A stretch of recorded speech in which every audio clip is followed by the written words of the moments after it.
США планирует усилить санкционное давление на Россию, даже если Европейский Союз не сможет в полной мере поддержать эти ограничения, ну, например, там, не сможет ввести полное энергетическое эмбарго в ближайшее время. И вот главная цель вот этого нового санкционного шага США – это полное уничтожение всех лазеек, с помощью которых России удается обходить санкции или с помощью этих лазеек минимизировать их влияние. И здесь Вашингтон готов идти на очень мощный шаг, как мне кажется.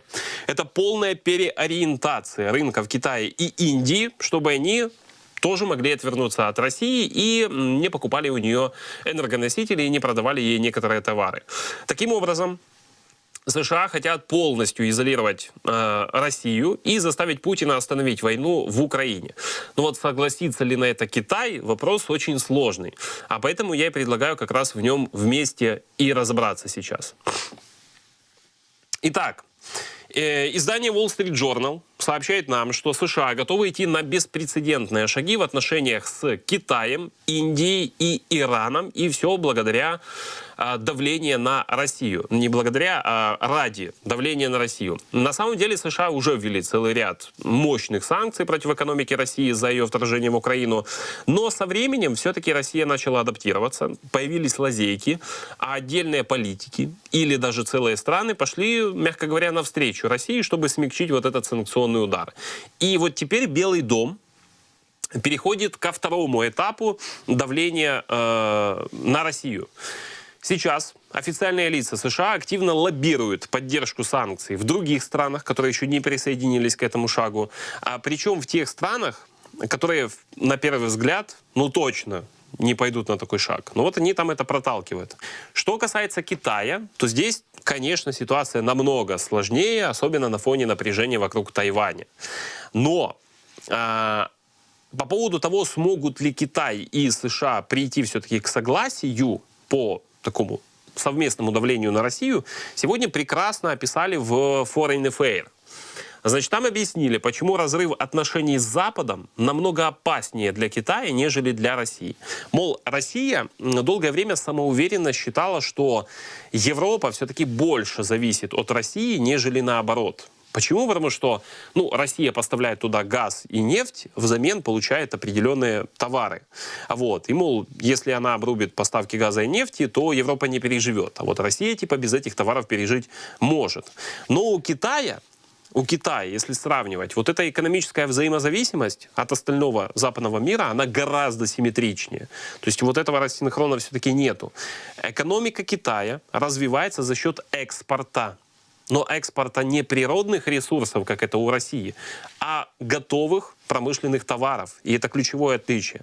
Да, для производства этих товаров, конечно, и нужны энергоресурсы, в том числе из России.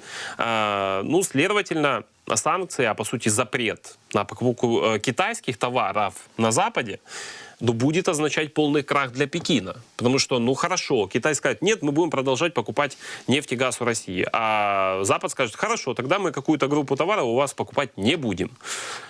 И что тогда он с этими энергоресурсами Китай будет делать, непонятно. Вот приведу вам цитату из сегодняшней статьи Foreign Affairs. Позиция Китая как мировой мастерской, которая снабжает значительный процент мировых ноутбуков, смартфонов и систем связи 5G, действительно дает стране определенные рычаги влияния на торговых партнеров. А Китай может угрожать этим партнерам выборочными ограничениями по экспорту и импорту, если ему не нравится их внешняя политика. Но зависимость Китая создает для него кратковременную уязвимость, которая неизвестна на сегодня России. Москва, безусловно, может пострадать от экономических санкций, но ее способность продавать нефть и газ по высоким ценам, созданным ее собственными действиями в Украине, значительно смягчает этот удар. Если бы Китай столкнулся с чем-то близким к бьющим сейчас по России масштабным западным санкциям, его экономика будет полностью опустошена. Фактически, осознание Пекином этой уязвимости уже является главным сдерживающим фактором для его экспансионистских стремлений, включая планы вторжения на Тайвань. И вот, наверное, именно поэтому Китай, конечно же, бряцает оружием вокруг Тайваня, но вторгаться все-таки не вторгается. Несмотря на то, что Пекин проводит военные учения, запускает ракеты над Тайванем, он ввел санкции против Тайваня. Но если вы внимательно посмотрите, то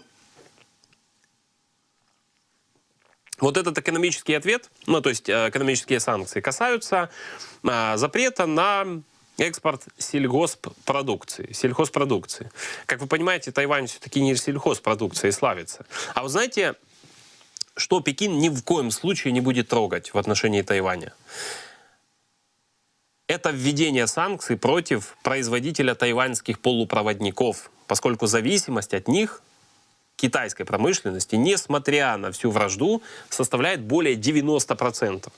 И вот теперь Вашингтон намекает Пекину, что Тайвань не будет вводить ответные санкции. И, несмотря на всю агрессию, будет и дальше продавать Пекину эти полупроводники. И Пекин как бы немножечко отступает. Почему так? Все просто. Китай пытается сейчас догнать и даже перегнать США. Но без вот этих полупроводников из Тайваня он этого никогда не сделает. А многие говорят, так Китай мог бы захватить Тайвань и, ну, все, и заниматься полностью, все его полупроводники были бы все его. И вот здесь многие эксперты возражают, что теоретически это возможно, а практически, если будет угроза того, что все, Китай захватывает остров, во-первых, не исключено, что какие-то снаряды не прилетят в этот завод TSMC, который делает эти проводники. Во-вторых, не исключено, что Тайвань плюс США, ну, просто это производство свернут очень быстро и частично даже вывезут. Вот. И вот здесь вообще возникает очень интересная ситуация, о которой пишут эксперты Foreign Affairs. Прогнозы Китая относительно собственной мировой торговли всегда зависят от американских политических решений. То есть, если Россия теряет европейский рынок нефти или газа, то она может это все перепродать, например, ну, в тот же Китай или Индию.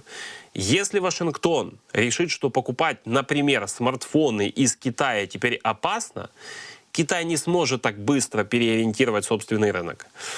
Кроме того, если Вашингтон решит, что все американское производство в Китае нужно срочно свернуть и перевести его в другую страну, Китай не сможет так быстро найти другие какие-то компании, которые у него бы делали вклад в его экономику. Ну, здесь далеко ходить не стоит. Вот ваш, например, американский iPhone, он-то собирается все-таки в Китае.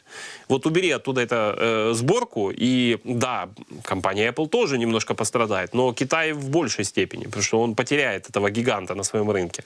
Вот.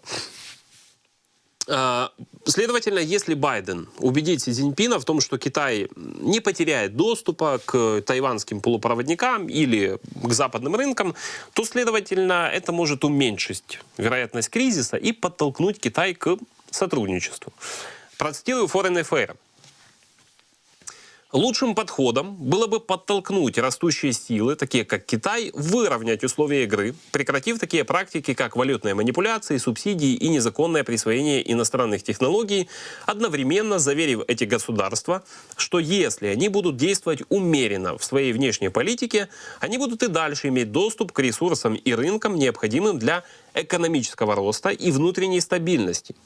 Лидеры великих государств должны стремиться наладить торговые отношения, которые позволят государствам развиваться в абсолютном выражении и одновременно гарантировать, что ни одна из сторон не опасается значительного будущего снижения относительной экономической мощности, которое сделает ее уязвимой к внешним угрозам или гражданским беспорядкам.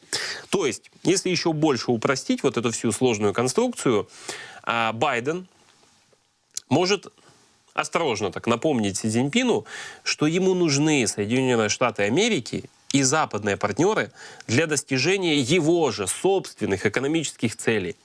Си Цзиньпин хочет вот вырваться вперед. Он хочет, чтобы Китай догнал и обогнал Америку. Но без Америки он этого сделать не может. И Байден может как бы немножечко к этому подтолкнуть, что они сейчас и пытаются сделать. Вместе с тем Байден должен убедить Си Цзиньпина, что США не будут использовать вот такую зависимость Китая от этих западных рынков для подрыва его целей в будущем.